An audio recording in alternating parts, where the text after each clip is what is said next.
Hi, I'm Michael. Welcome to Beyond the Screenplay. Today we are talking about Good Will Hunting and the psychology of character.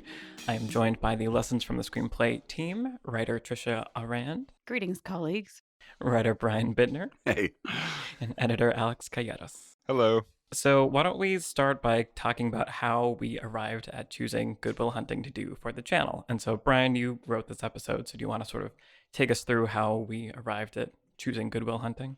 Yeah, it was a little bit of a just group chat of, I sort of went through my Blu-rays and was like, here's a bunch of movies that'd be fun to write about, and you kind of zeroed in on Good Will Hunting.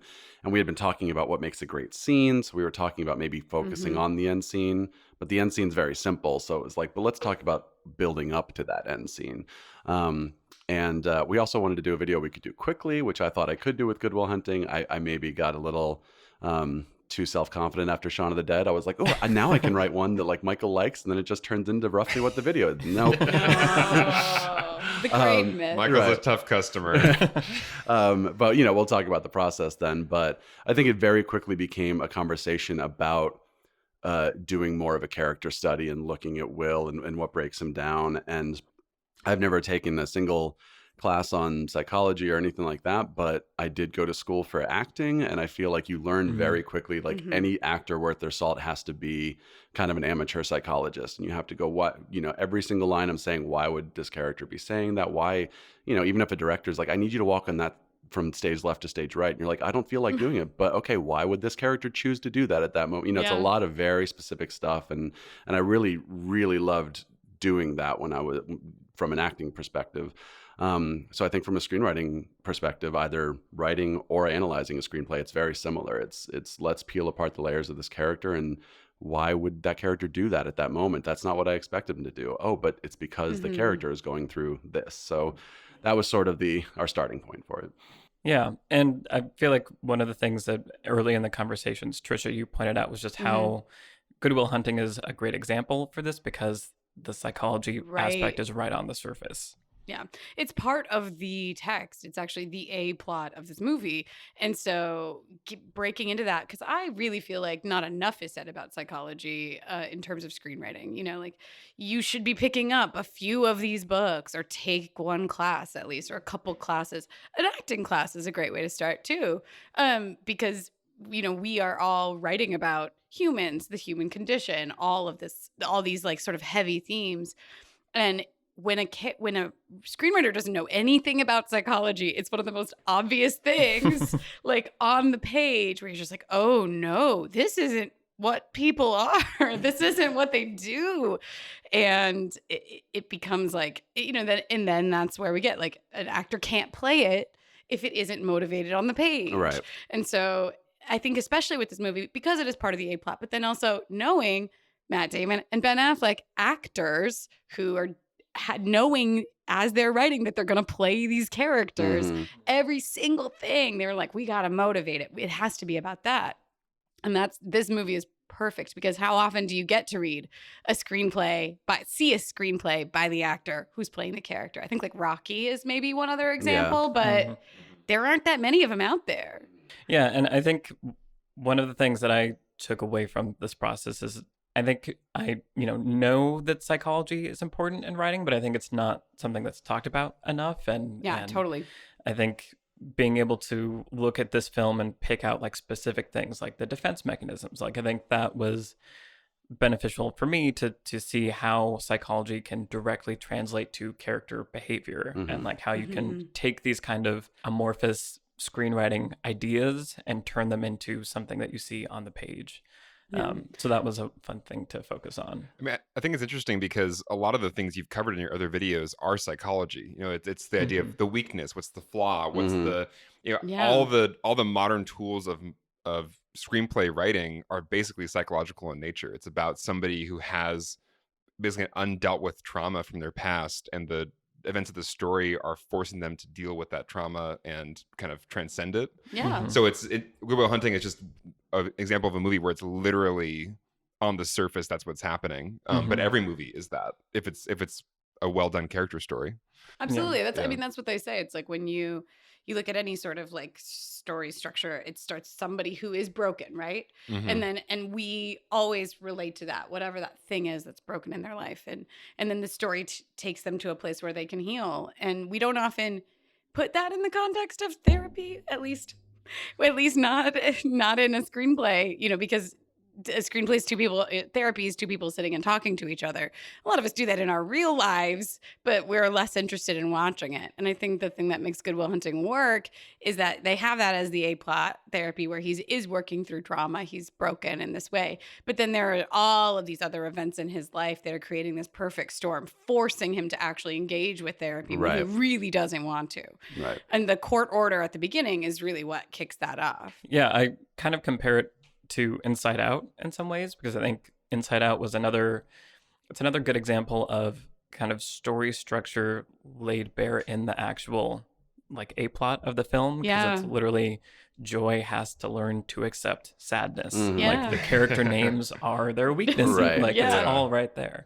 And so I think that was another example for me where you really see the psychological transformation that has to happen, and you can track it very easily. And I think I'm glad that we're diving into that more, because I think that helps me. One of my pet peeves with so many of these like screenwriting books is that it's just kind of like generically saying this needs to happen for this, like this here and that there, but not really talking about why. Like, why are we resonating with those markers, those structural choices, etc. Right. And that's sort of where in this video we also talk about, okay, how do you give a character a catharsis, but also how do you give an audience a catharsis?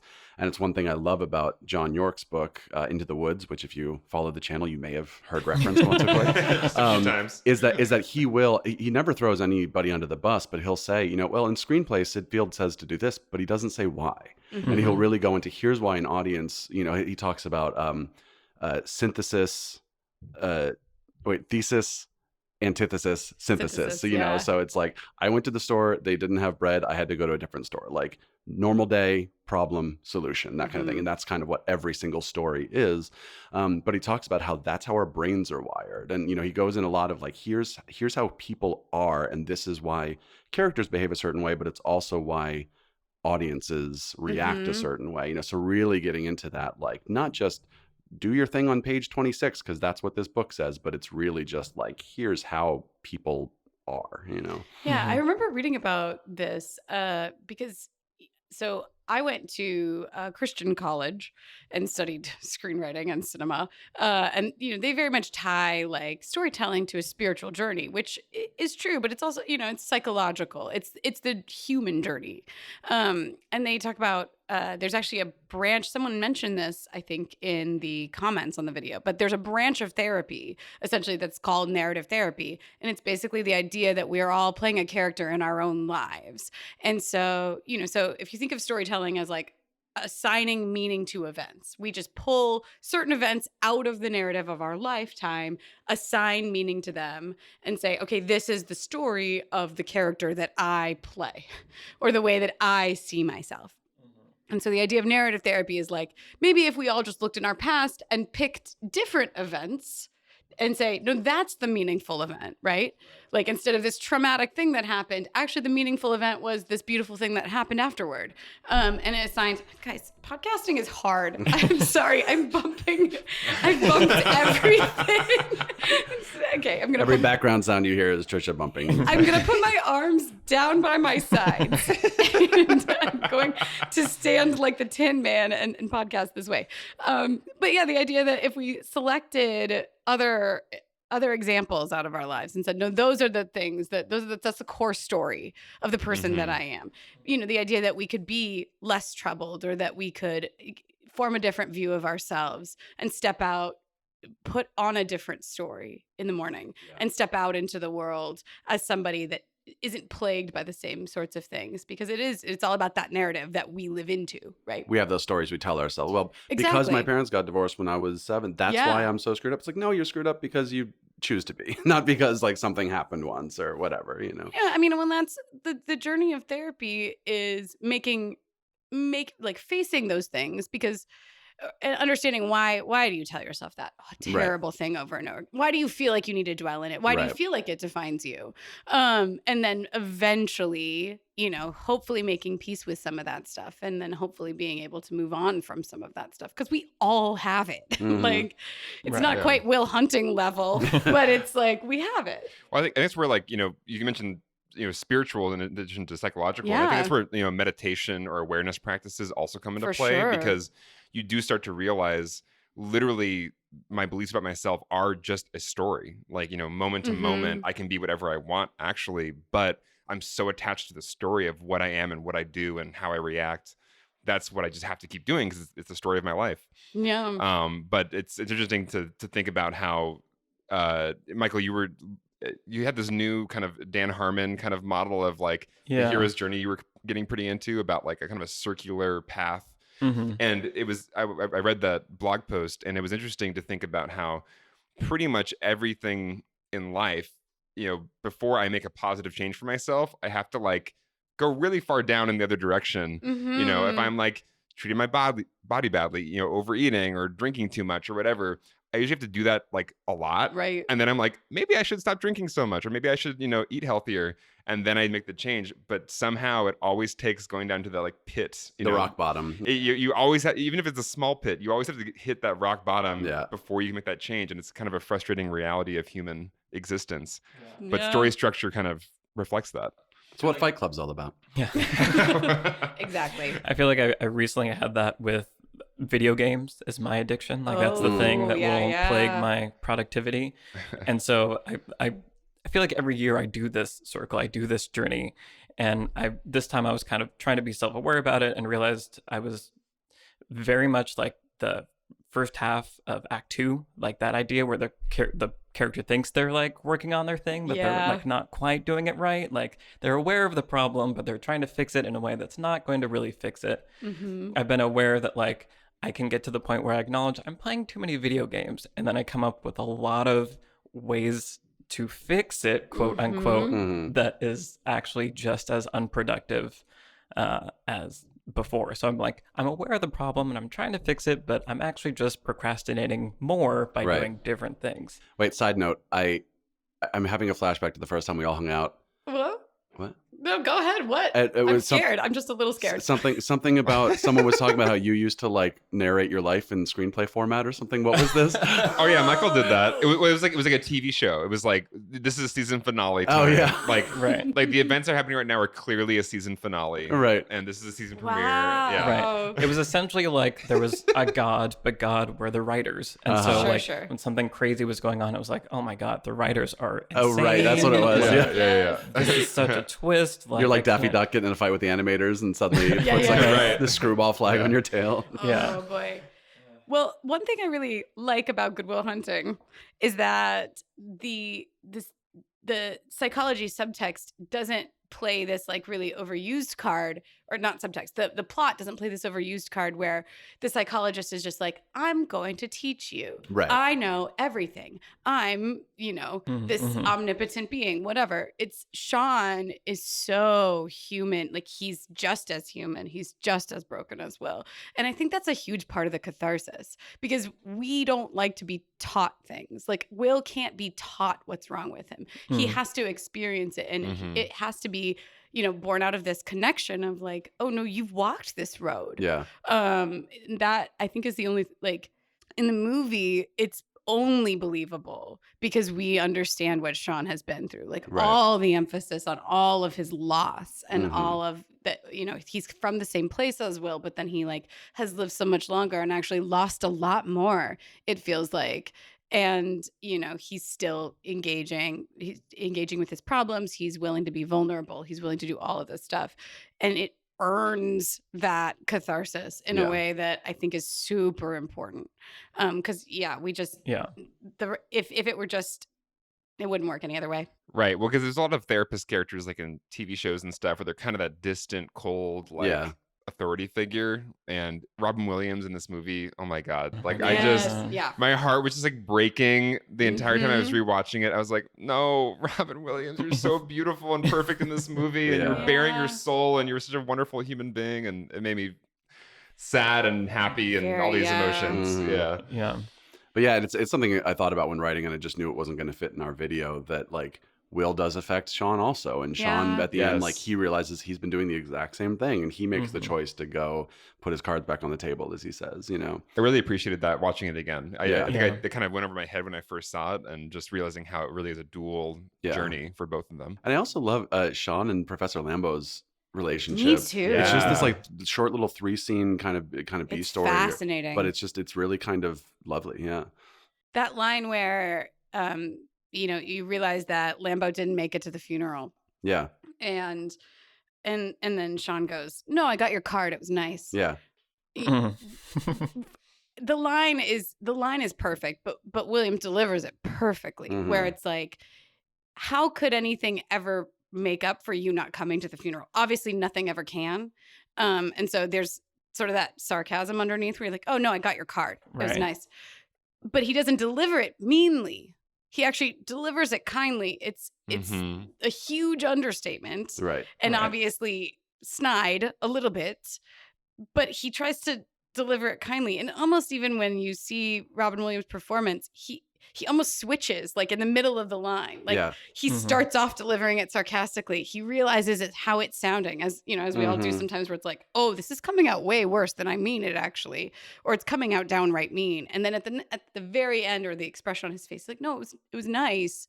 You're like, "Oh, he's trying." Yeah. But he's obviously been through hell. There's so much that the actors brought and the director brought to the movie. You know, even like Stellan Skarsgård, there was no line about him like hitting on the college students or anything. He just decided that's what it was. So that's why like it's perfect. Every beginning of every scene, it's just him being like, "Well, you know, geometry is kind of like it's like makes you feel like a god," or whatever he's saying. Like it's like magic. And also his outfit. It was his idea to be like, scarves. Well, yeah, he's like so many scarves. This character is a rock star at MIT, but nowhere else. So the fact that he wears these like, you know, whatever, like patent leather shoes and these scarves, and he's walking around like he's a rock star. Yeah, exactly. But like then he goes to a bar and they're like, you know, "You ever hear of Gerald Lambeau?" Like that whole thing. Well, and it's interesting because that's kind of another form of defense mechanism, or like trying to portray yourself the way you want people to think of you, which really just betrays your raging insecurities about all these things. And I think that's what makes Lambeau so fascinating, is to see that his soul kind of gets bared over time also, and like his defense mechanisms are stripped away. There's a great thing on the commentary where one of the first either cuts of the movie or versions of the script, the studio said like, "Well, he just kind of feels like he's like twisting his mustache, like he's like the guy like trying to," and so then they liked that, and they wanted to make sure that the character wasn't like that, because you feel like Lambeau does genuinely care about Will. He just has a different value system. So they actually wrote the line in where he's at the bar with Sean, where he's like, "Look, I'm not twisting my mustache. I'm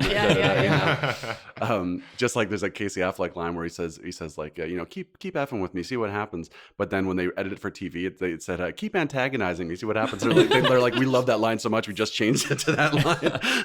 Yeah. That's funny. Well, in that moment where because we pick up all of that from Lambeau, right? Like we've all known somebody like that is like up on their high horse a little bit about, you know, he acts like modest about his Fields Medal, whatever, but like he brings it up, right? You know, yeah. Like, and then when Sean brings it up, he's like, "Stop throwing that in my face." I was like, "No, you just said it though. Like you just brought up your Fields Medal."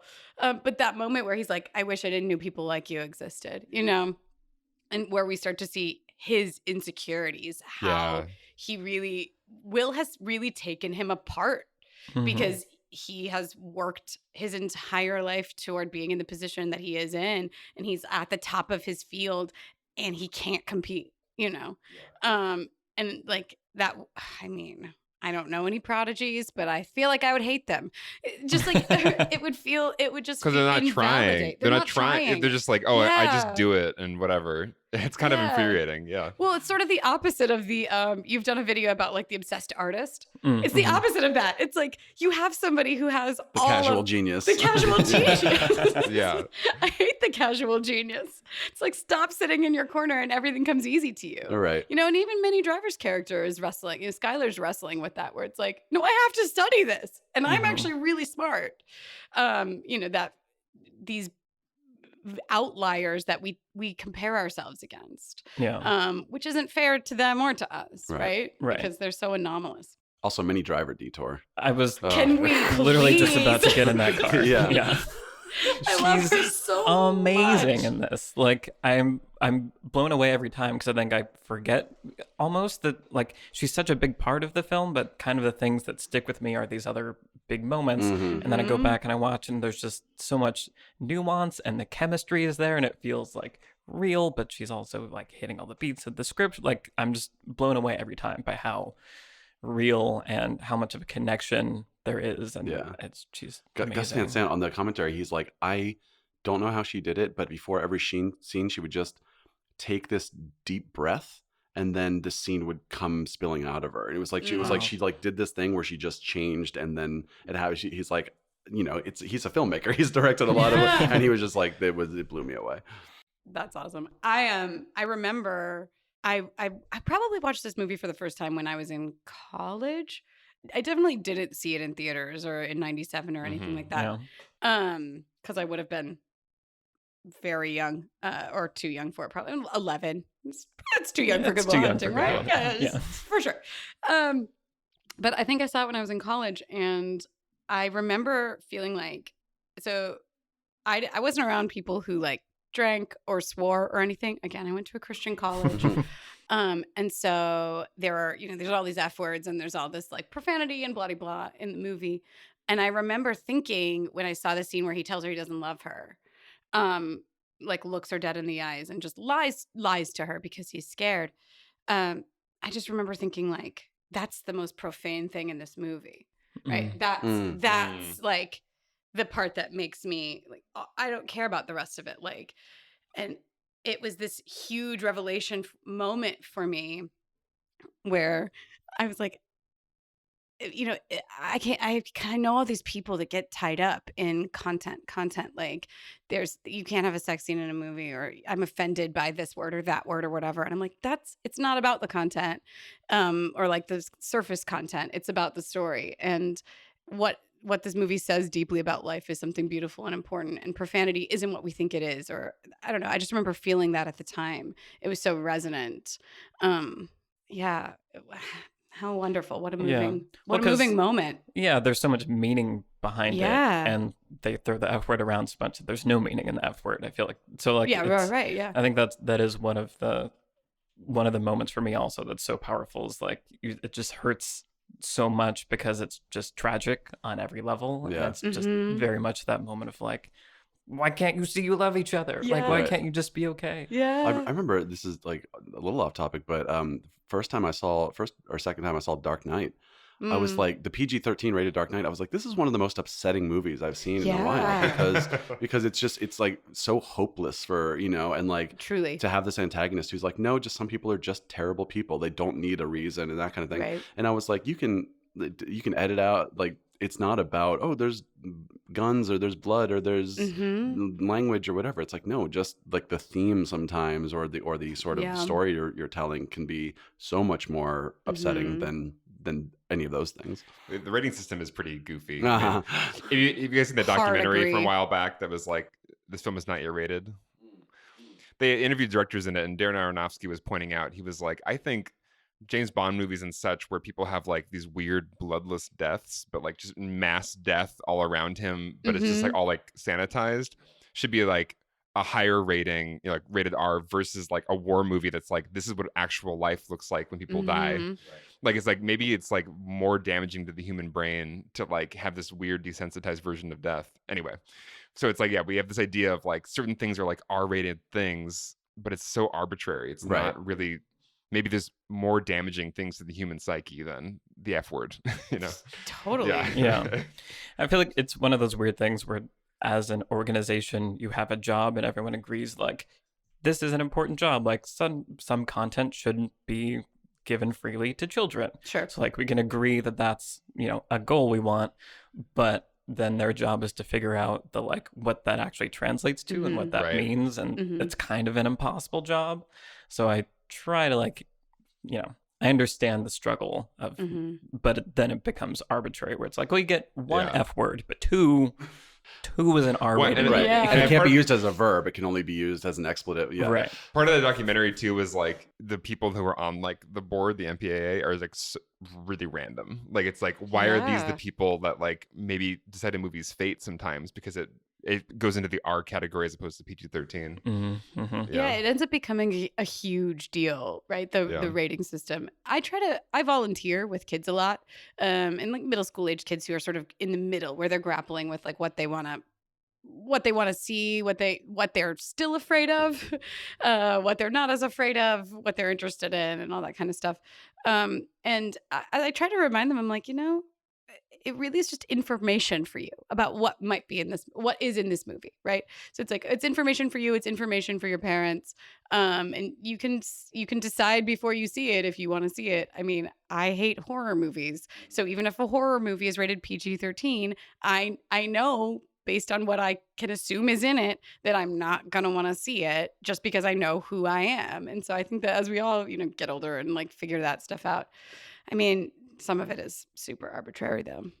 And it's what I like, that we live in a society where it's not like the best pictures, the movies that get recognized are not the safe movies all the time. Like, Yeah. seeing a Good Will Hunting or even like an Aaron Brockovich or something like that, where you're like, oh no, this isn't your mom's Julia Roberts movie, or like, Sure. or your dad's Robin Williams movie. It's like something like Good Will Hunting. It's like, no, these are who these characters are. It would be doing Yeah. the character and the city and all the story a disservice to be Totally. like, oh, they don't talk like this. Well, and I remember because Titanic won, that was the year that Titanic swept everything. And I remember the debate over Titanic though, because there's like topless, like There's Kate Winslet in it. one nipple. Yeah. Well, no, and it was a huge Yeah. deal. Like, because it was a PG-13 movie and parents were up in arms about, can we have this? Can we have a nipple? nudity? Can we see a nipple? In a historical epic Yeah. about a historical event in which, They all had nipples. hundreds of women and children and people die. Like, Yeah, Right. right. It's the offensive all thing this is- death, yes. Right. Yeah. It's mass death. Right. But Freezing like to a death and nipple. drowning in Yeah. the North Atlantic. But we're really worried about this sketching scene, guys. Yeah.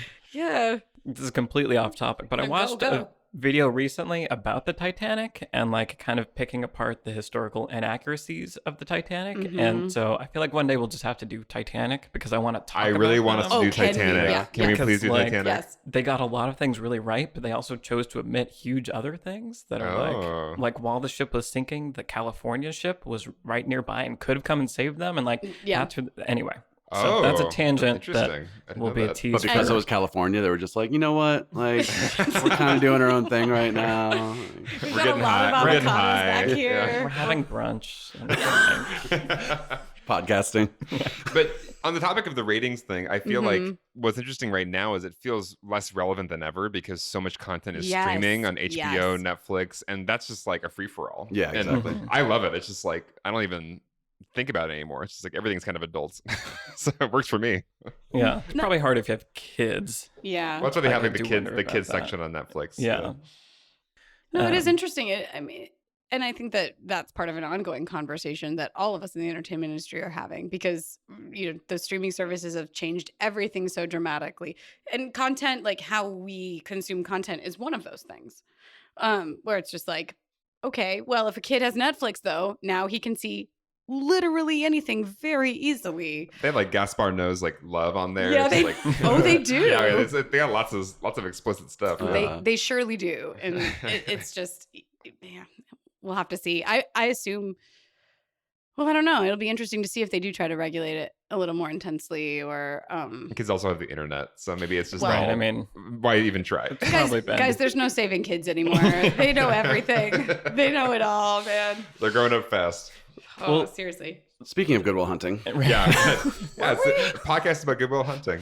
Well, one of the things, because in recent conversations about movies, we should talk about The Matrix was brought up as Yeah. a potential movie, and then we kind of had a mini conversation about violence in films and Yeah. how thinking back to The Matrix, it kind of makes me uncomfortable to think of how much glorification of guns and violence there was. And like as a kid, it was awesome, but like as an adult, but kind of rather than talking about the Matrix, what I think is interesting, and I think I can tie this back to Good Will Hunting eventually, Okay. is I feel like the big blockbuster films that I've seen of late have kind of done like a fantasy magic wand over violence. Like all the Marvel films, like there's like thousands of people die, but it's all kind of in a fantasy magical way. Okay. And so I've just kind of noticed that the big blockbuster films have shied away from realistic violence, but it's interesting that it's not, you know, the number of people dying and the death toll.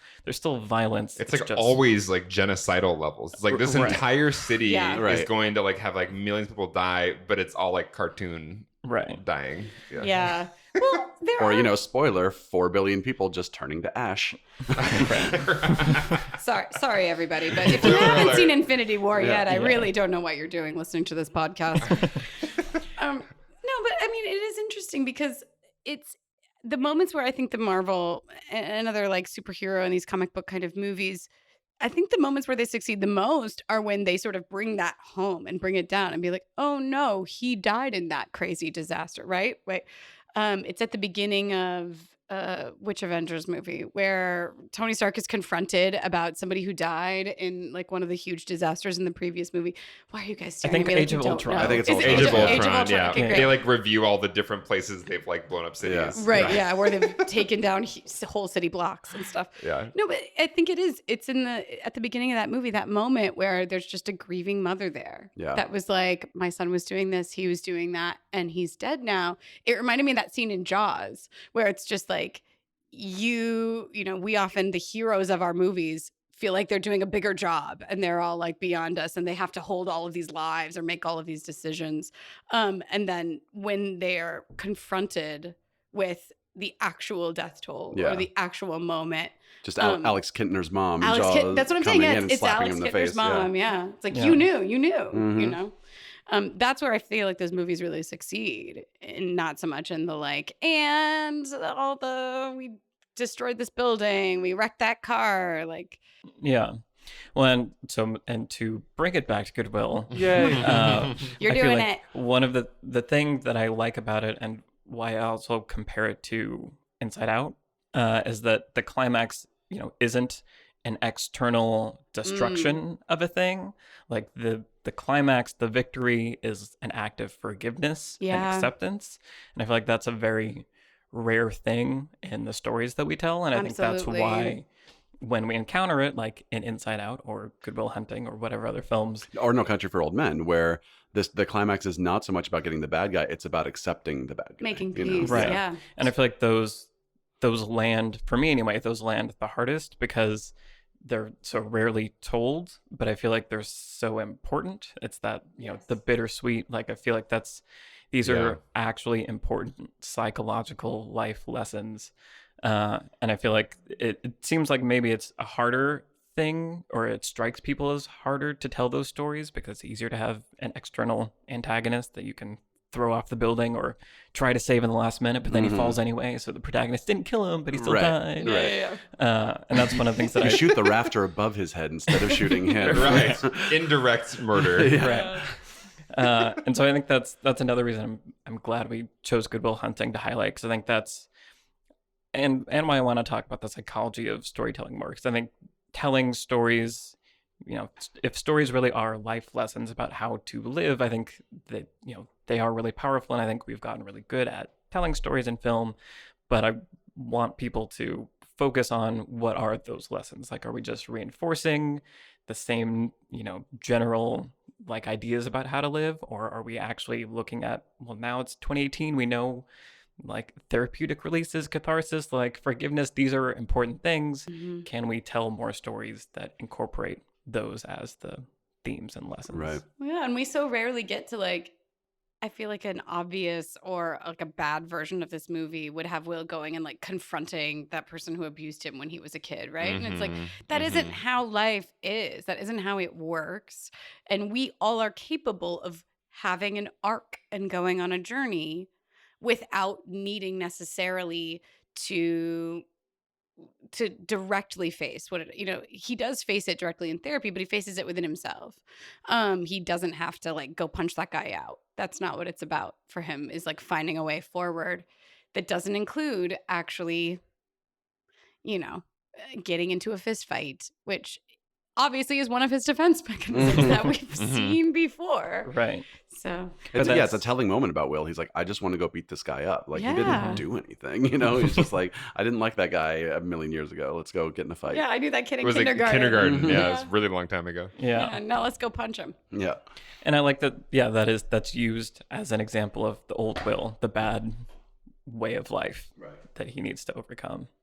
And it's something with Trisha, what you were saying earlier, talking about Will's sort of, I think he's self-aware in a way where like logically he understands what he's going through. At the end with when Sean has his file, he's like, oh, what, abandonment disorder and that kind of thing. It's like he understands logically. I really like that about his character. Right. Like he has to understand it on an emotional level. There's sorry, were you going to say something else? No, that's basically it. Just it's nice when a character is like, it's like caught up with the audience. Like, it makes me admire and like almost root for that character more when it's like, oh, they're that smart. They actually even know what their problem is. But like us, like all humans, just knowing it isn't enough. Well, and that's that whole scene on the park bench too, where they're talking, where he's like, no, you could quote me this and you could quote me that. You've read it, but you don't actually know it. Right. And so where at the end, he's like, oh, so Will has detachment or whatever he has. It's like, of course he knows. Yeah. He knows he has that. Right. He's read these books. Like, he understands. And the other thing is John Yorke talks about what's called the rubber ducky moment, which David Mamet calls the one time I had a kitten, or when I was young I had a kitten moment, which is that moment where like the entire action slows down and the character tells you finally why they're going what they're going through. And it's always weird writing. Like it's even weirder when like a character will respond with like some like anecdote that's not even about their own life. It'd be like, hey, how come you didn't come to the party last night? Did you ever hear the story about the three fishermen? Like, what? Like, why are we going off in this like weird like riddle? I feel like when people tell like long stories in movies, it's like very rarely that it works for me. Where it's like, all right, I'm going to tell you this long, slow story now that kind of like is like hiding what it's actually about until I reveal it at the end. I'm like, nobody talks like that. Nobody like, and that's why. Let me take it down a notch and tell you a story. Although the scene where Sean talks about when he met his wife and they like talk about that whole game and they're like getting into like, oh my God, in the game and he hit the homer and blah, blah, blah. And he's like, no, I wasn't there. Like that is sort of that moment, but it works it's done so well. Where it works there is, well, going back to the rubber ducky moment real quick, it's nice in Good Will Hunting that that's not how you find out about his past. You find out in like peppered throughout. But with that moment, with both of Sean's monologues, it's very much him premeditating something that he wants to communicate to Will. Exactly. He wants Will to ask him that question, where you weren't there and that kind of thing. It's Sean telling that for a purpose rather than just being like, no, I'm going to tell you about my entire life, even though I spent the last 2 hours not telling you about my entire life, Yeah. And I think that like, going back to sort of the writing process of it, it's super fascinating to me that the psychology piece was not the piece that they were originally focusing on. Like the original screenplay was sort of this thriller, like espionage kind of thing where Will was super smart and the NSA was like after him, trying to recruit him. And they were interesting. He and his friends were. I didn't know this. Yeah, he and his friends were like running around Boston, dodging the NSA. Like it was kind of this weird thriller. And I feel like that makes 100% more sense to have come from Matt Damon and Ben Affleck. Right. Yeah, exactly. Now that we know them a little better. Yeah. But yeah, and then I think it was in development. I think they were at Castle Rock at the time. They were like, no, you have two different movies here. You got to pick. But they say, according to the mythos of the writing of Good Will Hunting, of which there is a lot written and you can read it. But they say that like the only scene that survived from that original screenplay is the scene where Will meets Sean for the first time. And they realized that there was something in the meaning of these two characters, that's where the true story sort of was. And thank goodness, because what a boring movie that would have been. That brings up a fun thing, which is that when they did do the script, Michael Mann was one of the people who they were looking at to do it, and Michael Mann wanted to make a Michael Mann movie. Right. And of course, the fun thing was he was like, yeah, but I don't want those two kids in it. And they're like, well, let's do like a screen test. So Michael, there's like somewhere in a vault, there's footage of Michael Mann doing a screen test with Ben and Matt. And then afterwards, he's like, yeah, I still don't want those kids in the movie. So I just picture this trailer, you know, one man from the wrong side of town with a special gift with, you know, Mark Wahlberg as Will Hunting. How do you like them apples? Al Pacino as Sean. It's not your fault. You know, just like a completely different movie. Al Pacino and Sean, I love it. Thank goodness. Well, you know, I think with just screaming, it's not your fault. Like the same tone. Yeah. Al Pacino style. He like breaks the glass against the wall. It's not your fault. I love these stories because it's important to hear that, because I think people think, oh, like Ben Affleck and Matt Damon just sat down and wrote this amazing movie and it just happened and they just knew it from the beginning. Because like so much of the writing process is like you might write an entire movie and then one scene is the one thing that is actually like the heart, and you have to start from scratch and write a whole movie around that scene. Yeah. And people, I think, need to know that, because you know, when you go into writing a screenplay, I mean, at least for me, it was always just like, well, I'll just figure out the story, I'll do a basic outline, I'll just write it and it'll be done. And it's so not that. It's a much longer journey, and you just have to just accept it, and that's just what it is. You know, and you can't discover what the best version of this thing is until you've gone down wrong paths. Right. And I hate it, and I wish that wasn't the way it was, but you have to just accept it as that's what it is. Yeah. Well, the writing process in this movie is really interesting.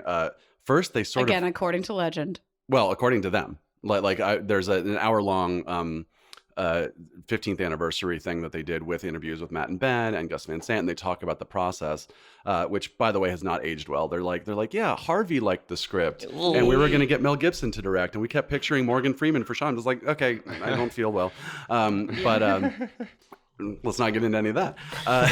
But they sort of reverse engineered this script where they're like, we want to write a movie that we can play the main characters in. So but we need to have like a female lead, and we need to have kind of like a part for a seasoned older actor, like, you know, that like sort of like supporting actor Oscar kind of part. So it sounds very clinical and kind of corporate, but they just followed the rules and still made a movie that had a lot of heart to it. They didn't make this sort of like sterile kind of movie. And they wrote about something they knew, which is also, I think, right. a really big part of it. Right. It's like they didn't write about space aliens, or they didn't write about a culture that they weren't familiar with. Right. You know, they grew up in, at the time, Damon was going to Harvard. Mm-hmm. And so it was like they wrote about a city they knew, a world they knew, and they found something honest to say about it, which I think is important, even though it did, as you, I think, were about to tell us, take a while. Well, then, yeah, the actual... Right. The actual process was the two of them, because they were actors and had studied improv, they were just improving all these scenes.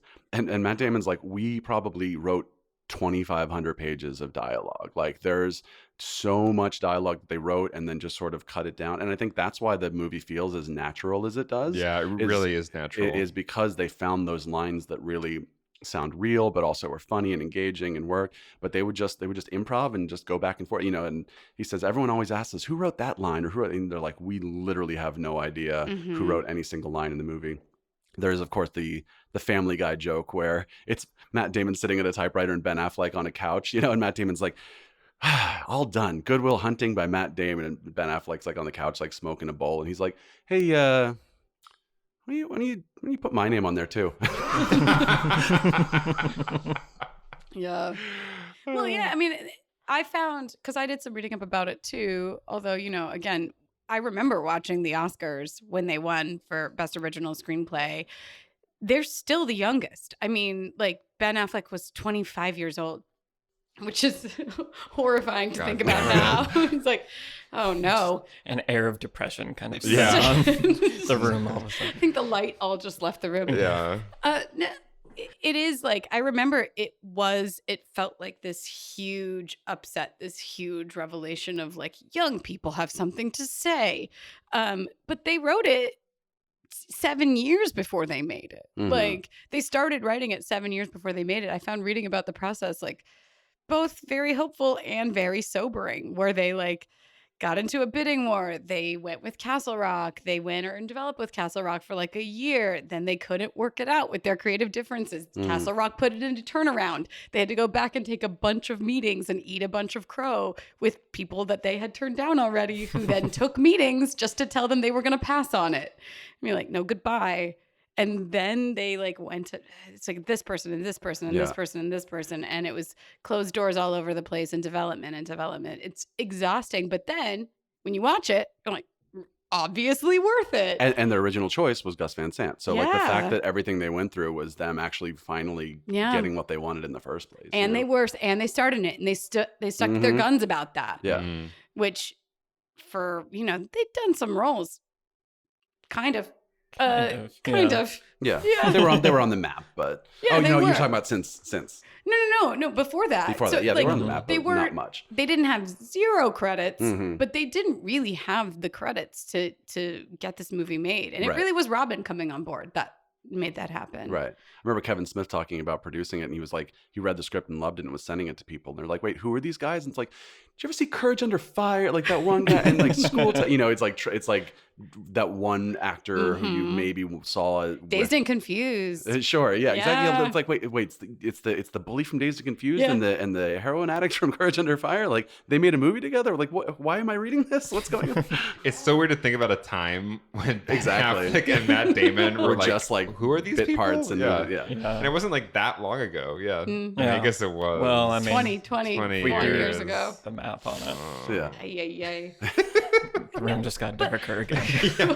Also, remember, I'm like getting 5 years older darker. than you guys, so you're just making me feel even worse. We're all in our 30s here, right? Yeah. Yes. Okay, cool. Cool. No, but I remember We when can all identify. I remember I would have been 11 when this movie came out, and I certainly, of course, hadn't seen it and wouldn't see it for years. But I remember when they won their Best Original Screenplay Oscar, I felt like, oh, I can do this. Like, somebody young can step forward and say, like, we have a voice and like we can do this. That is not the kind of things I was thinking when I was 11. Yeah. I think that year my main Not memory... involved in student government, were you? My main movie memory from that year was feeling really uncomfortable in the theater at Titanic with my parents when there was the creepy car sex scene where her hand slaps the window, and I was like, what Didn't just we already happened? talk about this? This is like our fourth podcast. Is this already a podcast twice. repeat? Sorry, it's like a story I tell a lot, but it's forever in my mind. It's the weirdest sex scene I've ever seen. Yeah, I think it's not a good one. It's We like can agree. for being pretty weird. for being like the pivotal sex scene in like the greatest love story of all time or whatever, James Cameron. It's just a really weird scene. I keep saying that. We gotta have it on Seriously. record. Yeah, It's just- weird.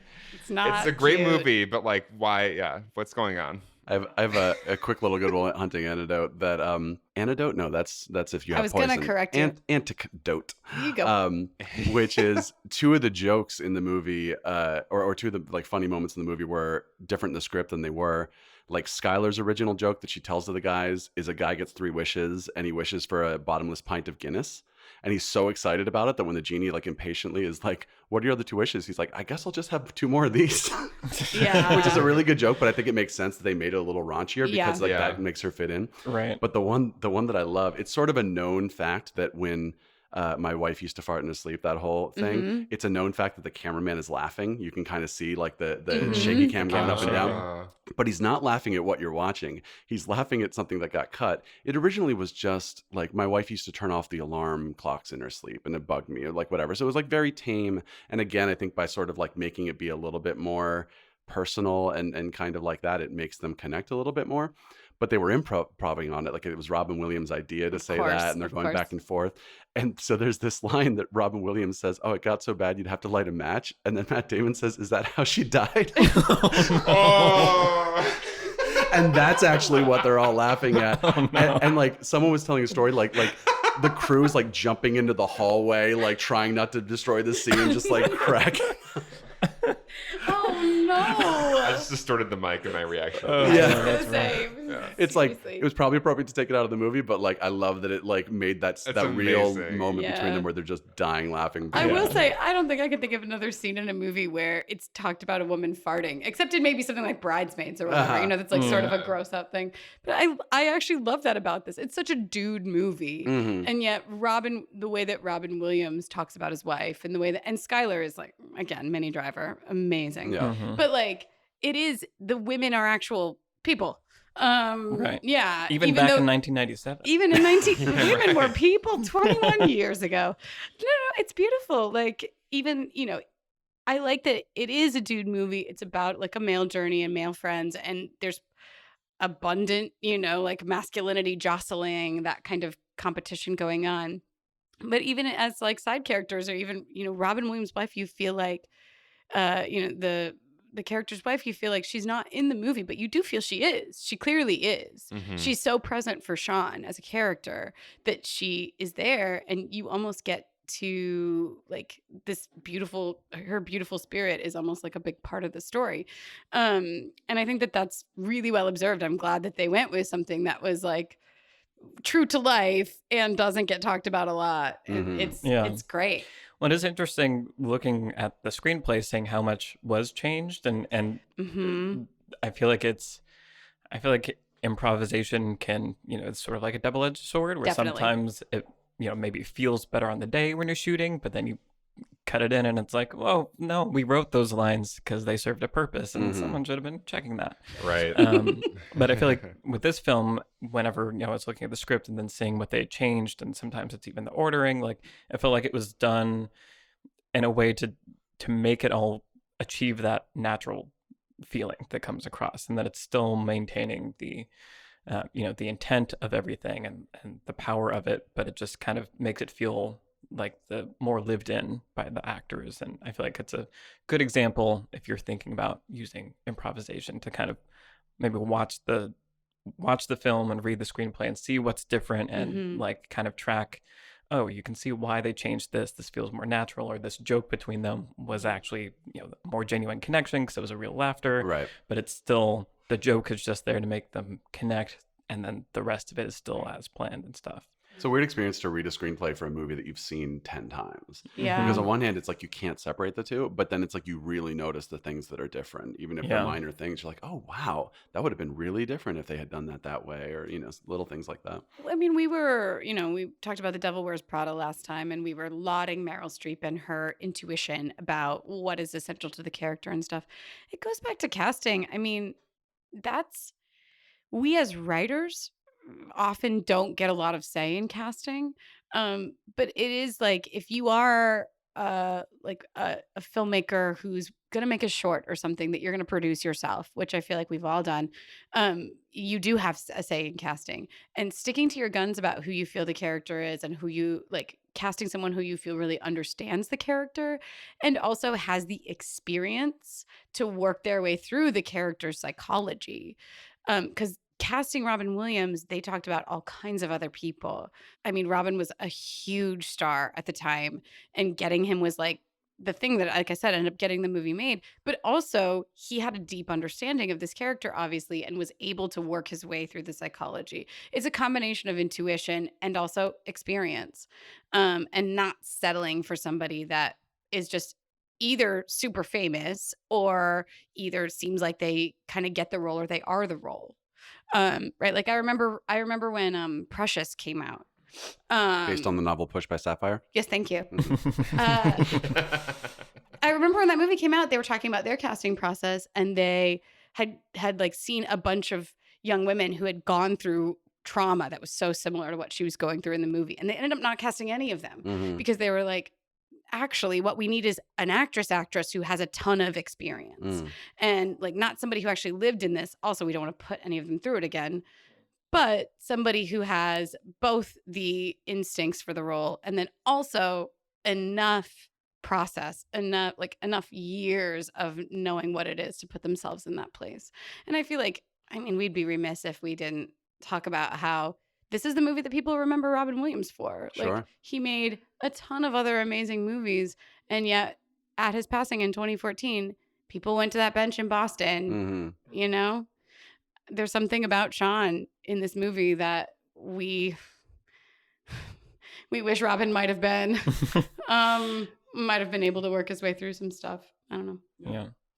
Well, I think that's good advice also, what you were saying about, as a writer, trying to stick to your guns and find someone that can get into the psychology of the character, because I think that also necessitates that you, the writer, understand the psychology of the character, and aren't just wed to the words you wrote because those were the words that you wrote, but like you really understand deeply where they're coming from and what Right. they're trying to achieve. And I think that's for me anyway, the thing that I try to keep in mind is rather than being precious about the words that are on the page. Based on the novel Push and Sapphire.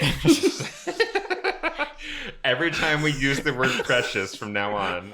Oh God, we It's created either a that or my monster. Gollum voice. You got to choose. I'm sorry, you were saying serious things. Go, Michael, go. Yeah. Rather than being Precious, just say precious. protective of the words on the page, protective of the ideas and the objectives and the goals of it, and holding that kind of being a way to hold yourself accountable of like, you're going to have to potentially explain this to the audience. Like Yes. Alex and I just saw If Beale Street Could Talk, and we saw a Q&A with Barry Jenkins, and I think that was one of the things he said during his Q&A. I think maybe I'm making this up. Well, I mean, I was also telling you about an event I went to where I saw Josh Singer, who wrote The Post, and That's what Yeah. First and you're Man. mixing He up- wrote First Man. mixing up film Conflating independent things. events. Right. Anyway, and First Man, and he was talking about how with The Post, Meryl Streep gave tons of notes, and she has final say in some ways. Sure. So basically, but he was like, I kind of resisted some of the notes and I wanted to fight them, and then I realized she was right about everything. Yeah. So having Meryl Streep in your movie Sure. can totally change it for the better, and she knows character and story so well. But what were you trying to say? And one of the Yeah. things that now I remember you telling me Okay. was that it knowing that you're going to have to explain to the actors the Yes. motivation behind a thing. Absolutely. And I think using that to hold yourself accountable to like really know with every line, with every moment between lines, like you need to understand the purpose, the function of everything, and be able to articulate that to people. Yeah, when Meryl asks you, why am I saying this, you better have an answer. Yeah. Yeah. Seriously. Yeah. I mean, and I feel like I've seen both sides of it, or I've been a part of both sides of it, where I've sometimes written like a script and then I'm not in any way involved in the production, right? I'm not there, I'm not directing it, all of that stuff. And then sometimes I see the final movie and I'm like, oh no one understood what that line meant. Like the actor didn't understand what that line meant. The director didn't understand what that line meant. Like, and you can see that really clearly, as opposed to the flip side, where sometimes the actor understands what the line means better than you do. Where you're like, no, you're not saying the words right. No, that's not what I'm saying though. Like, or it's the inflection, or they need to say only half the line or only one word of the line, right, to convey what's actually going on. So Yeah, I was in a play once that I felt very, very close to, and I'd seen an incredible production of it done. And then when I ended up being in it, I felt like I kind of had to explain the play to the director, not in a way where I was like, oh, I'm more intelligent. It's just in a way where like, no, this is a very close to my heart thing. And I don't think you're getting, there's like subtle thing, and it was like a really interesting experience. And again, not trying to like be like, I knew that they didn't. Yeah. But it was like it was a really cool experience to sort of go like, oh, I actually have something to bring to this, as just an actor, not a writer or a director. Like as an actor, I have something to bring to the table. I love that as a director. That's what's exciting to me about getting out of the like solo process of writing and getting into a production mindset where you're working with a crew and a cast and people are bringing their perspective to it. That's where I have the most fun, because it's like, oh my God, you saw something here I didn't even know was there. Maybe subconsciously I put it in, but that's like super exciting. I couldn't have done that on my own. And I love that collaborative process. it makes me wonder, or like wish that Matt and Ben had written a few more movies together. I don't know. It's a really brilliantly written screenplay, but maybe the whole magic of it was that they were also playing the characters. I remember reading that like Ben Affleck did that scene where he's like, you can't be here in 20 years. That's an insult to us. That like big pivotal scene with Chucky. I remember like reading he did it in like one take, basically. Like he kind of nailed the performance in one take. And I think they did 2 more for safety. Yeah. But then like everything in the movie is from the first take. And Ben was saying like, well, I wrote this 7 years ago. Like I've lived in it. I've rehearsed it. I've lived in it, rehearsed it, like walked it to death. I know what every single minute, second of it means.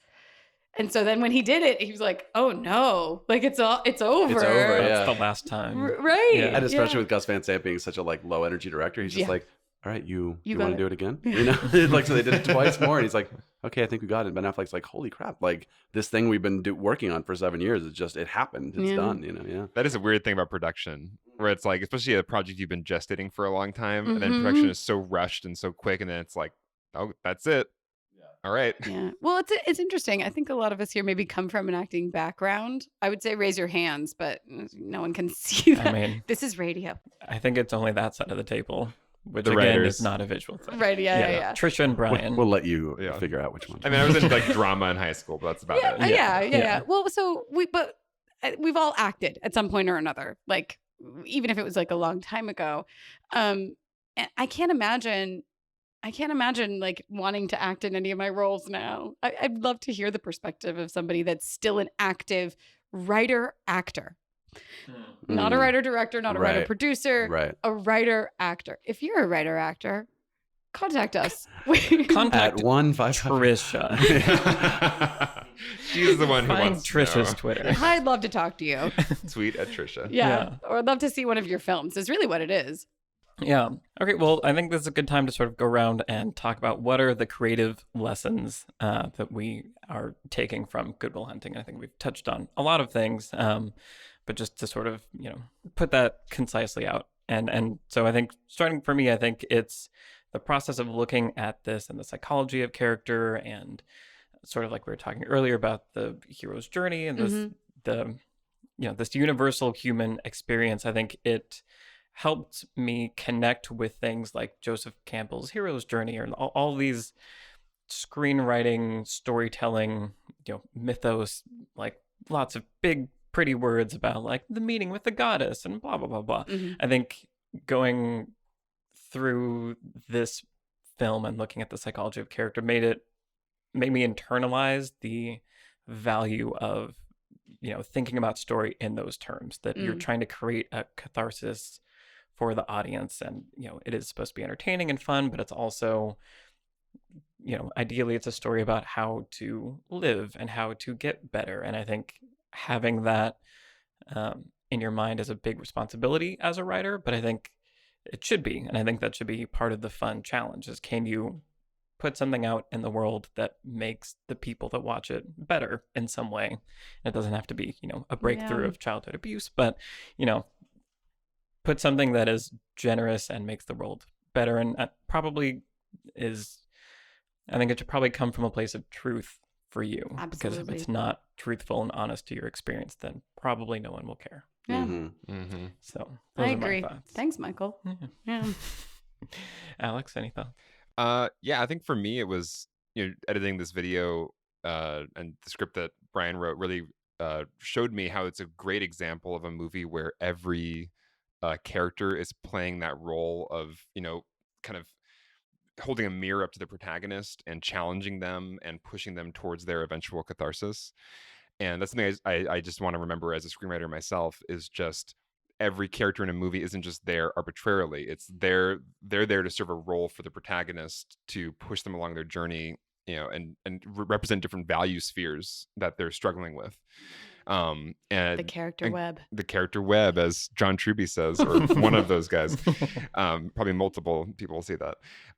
Anyway, but yeah, I think it was a really clear, nice example of a movie where all the characters, they don't feel, like they're being forced to be, like there's some, maybe more blockbustery movies where it's like, this person represents this thing and it's kind of annoying, but all these characters feel so three-dimensional, and yet they are totally serving that purpose of they're pushing Will along his journey. They're representing different directions he could go in his life.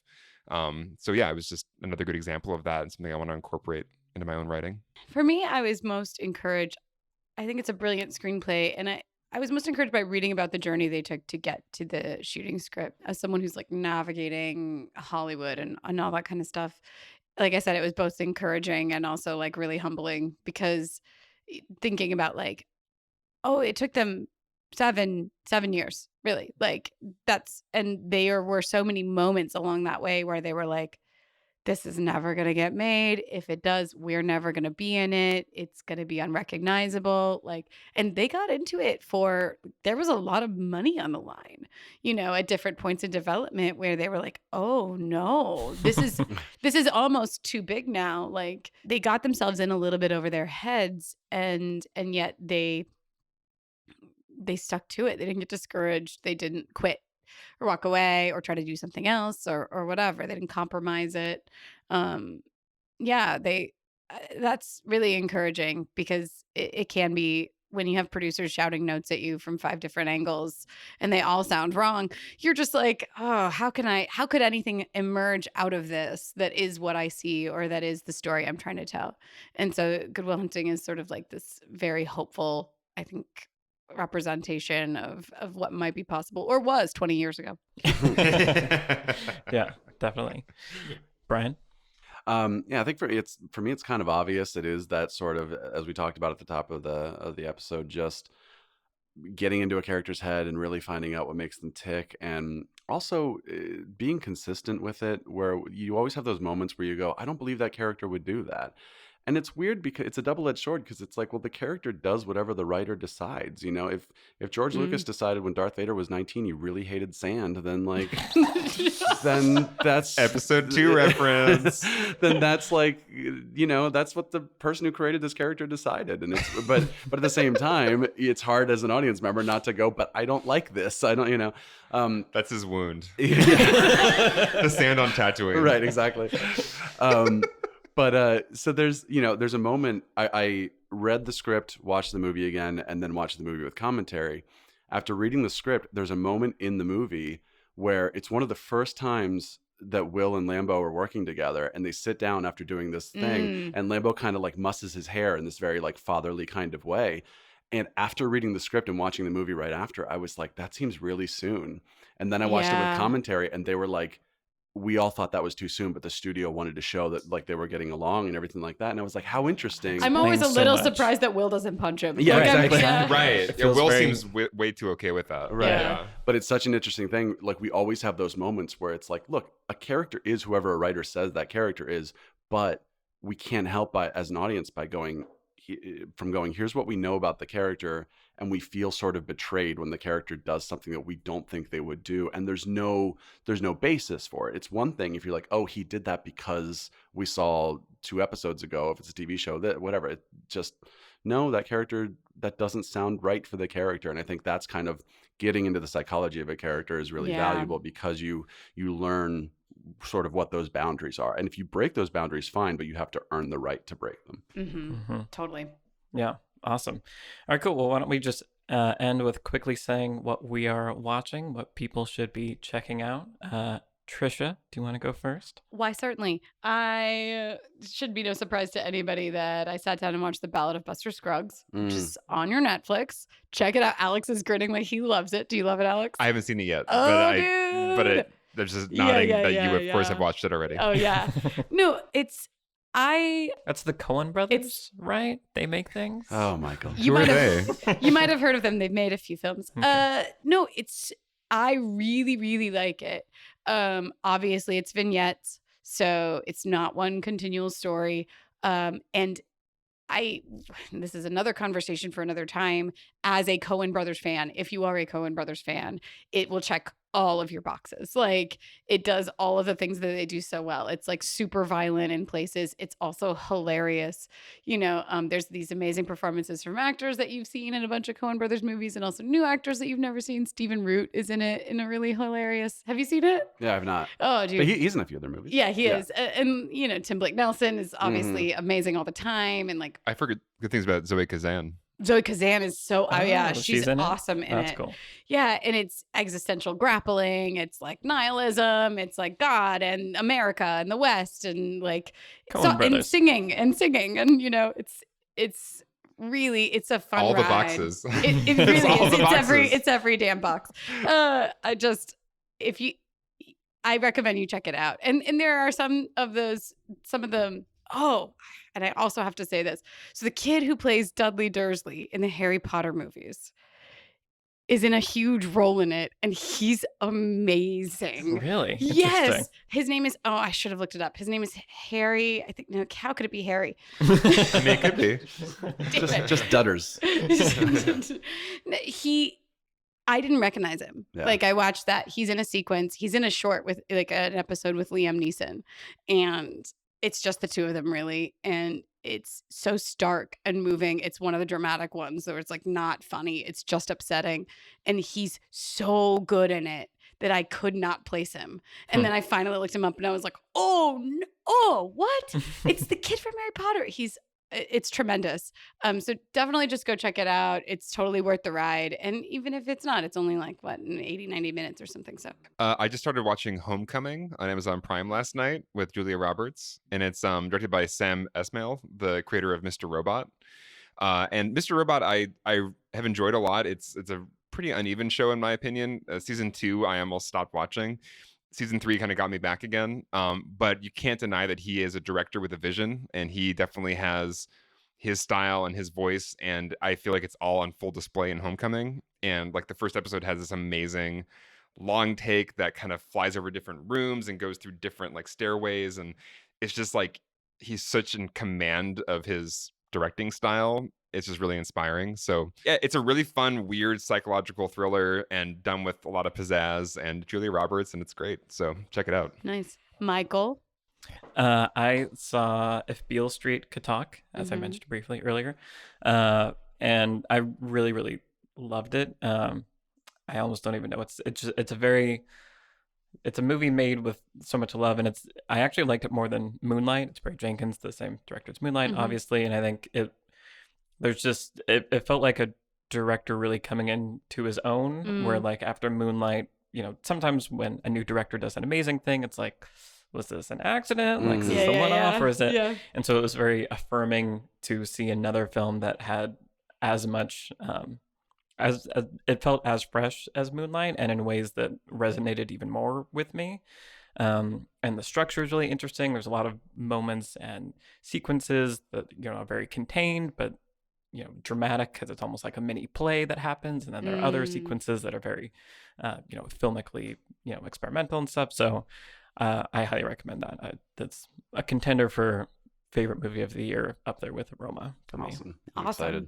I have no exciting filmic things to share. I think I only watched one movie since the last time we podcasted, and it's Made, the Jon Favreau. It's like the spiritual sequel to Swingers. Whoa. Yeah, which I love that movie. I love Swingers. Like the fourth or fifth time I've seen it, but we were talking about how Peter Billingsley, who is Ralphie from A Christmas Story, is also one of the elves in Elf.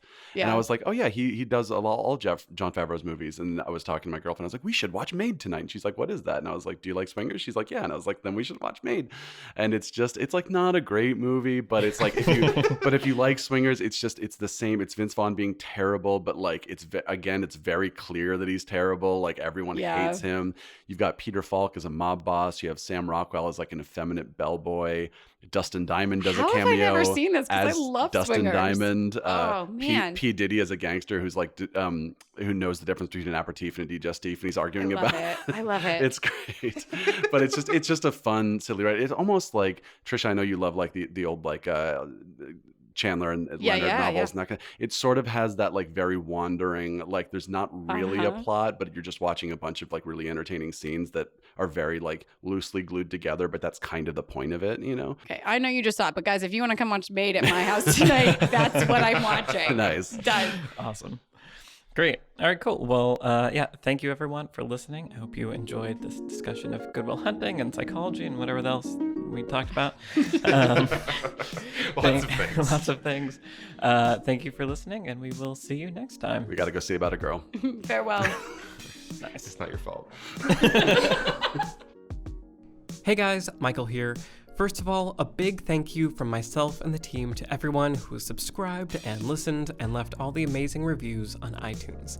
Make sure to subscribe to Beyond the Screenplay wherever you get your podcasts. Hit us up on Twitter to share any feedback you have. We'd love to hear from you. Some of you already have, and it's been really fun hearing your thoughts. So if you want to reach out, all of our Twitter handles are in the show notes. And finally, if you want to help us continue to grow both the channel and the podcast, head to the Patreon for Lessons from the Screenplay to become a patron. Thank you all so much for listening, and we'll see you in the next episode.